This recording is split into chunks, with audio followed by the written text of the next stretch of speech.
சுச்சக்கர வரதாச்சாரியம் சுத்தசத்வ குருத்தமம் ஸ்ரீநிதி ராகவம் வந்தே அபார கருணாகரம் கவிதாஜித கல்லோலி கன்யகா காந்தவக்ஷசே கருணாதி குணாட்யாய கமலாநிதயே நமஹா.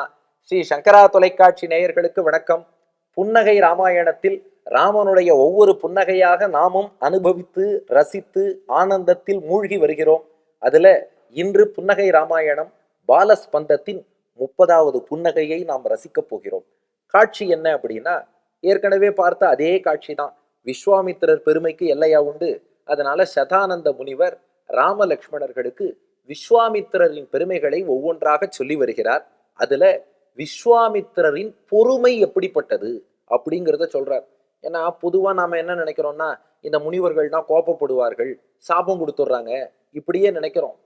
ஆனா விஸ்வாமித்திரர் பொறுமையிலே எவ்வளவு உயர்ந்தவர் என்பதற்கு சான்றாக ஒரு வரலாற்றை சதானந்தர் ராமலக்ஷ்மணாளுக்கு சொல்ல, அதை கேட்டு ராமன் பூத்த புன்னகை. அப்போ கூட இருந்த லக்ஷ்மணன் சிரிச்சாரா இல்லையானா, அவசியம் ராமன் சிரிச்சா லக்ஷ்மணனும் சிரிச்சாருன்னு தான் அர்த்தம். ராமனுடைய புன்னகைனாலே லக்ஷ்மணனுடைய புன்னகையும் அதுல இன்க்ளூடட். ஒன்று வாங்கினால் ஒன்று இலவசம் என்பது போல லக்ஷ்மணனின் புன்னகையும் இணைத்துத்தான் நாம் அனுபவிக்க வேண்டும். உங்கள் இல்லத்திலும் உள்ளத்திலும் எழுந்தருளியிருக்கும் சீதாராமர்கள் முன்பு ஸ்லோகத்தை விண்ணப்பிக்க நீங்களும் தயாராக இருப்பீர்கள். ஸ்லோகத்தை முதல்ல சேவிச்சுடுவோம். அதிக்ஷுத்யுக்த சன் ஸ்வகர கலிதஸ்வன்னமபி யஹ பரஸ்மை தத்வா தத் பரிஹிருத மனோஜாத விக்ருதிஹி தபச்சக்ரே பூயோ முனிரிதி சதானந்த வச்சச ஸ்மிதம் மந்தம் யத்தே ததிதம் அவதான்மாம் ரகுபதே. சதானந்தர் ராமலக்ஷ்மணாட்ட சொல்றார், இந்த விஸ்வாமித்திரர் எவ்வளவு பெரிய பொறுமைசாலி தெரியுமா? அதிக்ஷுத்யுக்த சன், சான்ஸ்கிரிட்ல க்ஷுத்து அப்படின்னா பசின்னு அர்த்தம்.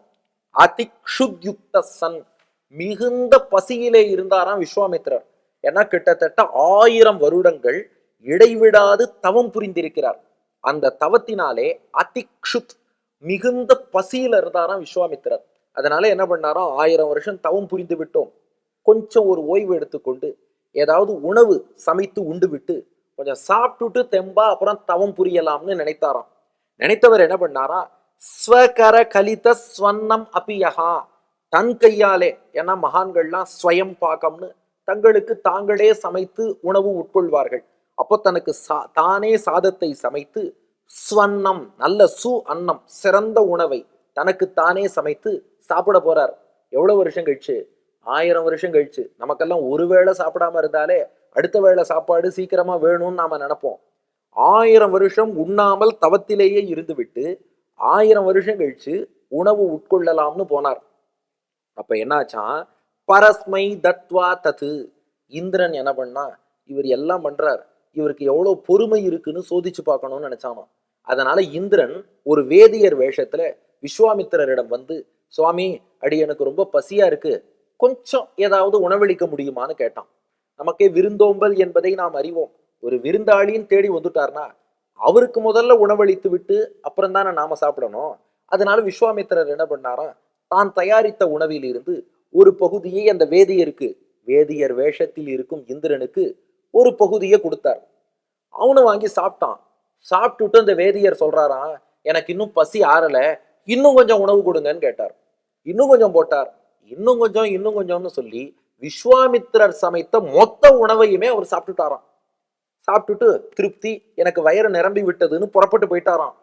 ஆனாலும் விஸ்வாமித்திரர் என்ன பண்ணாராம், அவர் மீது கோபம் கொள்ளவில்லை. அடடா, முன்பு ரம்பை மீது கோபம் கொண்டார், சாபம் கொடுத்தாரேனா, அது தவத்தினுடைய ஆரம்ப நிலை. அப்போ தவம் என்பது முதிர முதிர முதிர தனக்குன்னு சமைச்சு வச்ச மொத்த உணவையும் இன்னொருத்தன் கேட்டாலும் கூட அவன் மீது கோபம் வரவில்லை, உணவெல்லாம் கொடுத்துட்டாராம்.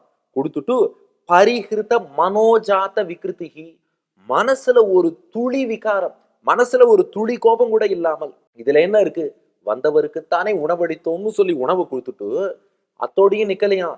சரி சரி, காலத்தை ஏன் வேஸ்ட் பண்ணணும், மறுபடியும் உணவு தயாரிக்கிறேன்னு இதுலயே ஈடுபட வேண்டாம், நமக்கு தவம் பண்றதுதான் முக்கியம், பிரம்மரிஷியாக ஆவதுதான் முக்கியம்னு சொல்லி தபச்சக்ரே பூயோ முனிகி, மீண்டும் நான் தவம் புரிகிறேன்னு தவத்துக்கே போயிட்டாராம். அப்ப கொஞ்சம் யோசித்து பாருங்கள், 1000 வருஷம் தபஸ் பண்ணியிருக்கார், கொஞ்சம் ஓய்வுன்னு உணவு எடுத்துக்க வந்தார்.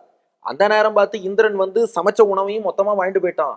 ஆனாலும் கோபம் கொள்ளாமல் திரும்பவும் நான் தவம் புரிய போகிறேன்னு ஒருத்தர் தபஸுக்கு போயிருக்காருன்னா அவர் எவ்வளவு பெரிய பொறுமைசாலியா இருக்கணும். தபஸ்ல எவ்வளவு நாட்டம் இருக்கணும். அப்படி தவம் புரிந்துதான் பிரம்ம ரிஷி என்று பெயர் பெற்றவர் விஸ்வாமித்திரர். ஏன்னா பிரம்ம ரிஷி ஆவது என்பது சாமானிய விஷயம் கிடையாது. அந்த அளவுக்கு பொறுமை. அப்ப தவம் என்பது வளர வளர வளர தன் உணவையே ஒருத்தன் வாழ்ந்து போனாலும் அவன் மீது அவருக்கு கோபம் வரவில்லை. அங்கும் பொறுமைதான் காட்டினார். அப்படிப்பட்ட பிரம்ம ரிஷியோடு நீங்கள் வந்திருக்கிறீர்கள் என்று இதி சதானந்த வச்சசா, விஸ்வாமித்திரர் பெருமைகளை எல்லாம் இப்படி சதானந்தர் எடுத்து சொல்ல, வடுவூர் ராமா, உன் முகத்தில் ஒரு புன்னகை எழுந்ததே, எப்படிப்பட்ட புன்னகை? ஸ்மிதம் மந்தம் எத்தே ததிதம் அவதான்மாம் ரகுபதே. மந்தம்னா மெல்லியன்னு அர்த்தம், ஸ்மிதம்னா புன்னகை. உன் முகத்திலே ஒரு மெல்லிய புன்னகை எழுந்ததே, அந்த புன்னகை அடியேனை எப்போதும் காத்தருளட்டும்னு இந்த ஸ்லோகத்திலே வில்லூர் சுவாமி பிரார்த்தனை செய்கிறார். அப்போ ஸ்லோகத்தின் கருத்து என்னன்னா, 1000 வருடம் தவம் புரிந்து பசியில் இருந்த போதும் தனக்காக நல்ல உணவை சமைச்சுட்டு அதை ஒருத்தன் கேட்டாங்கிறதுக்காக மொத்தமா அவனுக்கு அன்னதானம் பண்ணிட்டு தான் மீண்டும் தவம் புரிய போனார். மனசுல சிறு கோபமும் இல்லாமல் பொறுமையோடு இருந்தாரே, அப்படிப்பட்டவர் விஸ்வாமித்திரர்னு சொல்ல, அதை நினைத்து ராமா நீ புன்னகை செய்தாய், இந்த புன்னகை எங்களை காக்கட்டும்ங்கிறது ஸ்லோகத்தின் கருத்து. அப்ப அந்த 3 விஷயங்கள் இங்கே புன்னகைக்கான காரணம் என்ன அப்படின்னா, விஸ்வாமித்திரருடைய பொறுமையை நினைத்து ராமன் பூத்த புன்னகை. பொறுத்தார் பூமி ஆழ்வார்ங்கிறோம், சும்மா இல்ல.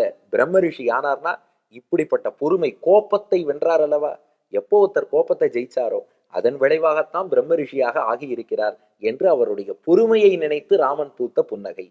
2, இந்த புன்னகை உணர்த்தக்கூடிய செய்தி என்ன, மெசேஜ் என்னன்னா, நமக்கு பொறுமை என்பது வளர்ந்திருக்குனாலே நமக்கு தபஸ் அதிகரிச்சிருக்குன்னு அர்த்தம். அதனாலதான் முன்பு தவம் தொடங்கிய நிலையில் ரம்பைக்கு சாபம் கொடுத்தார்.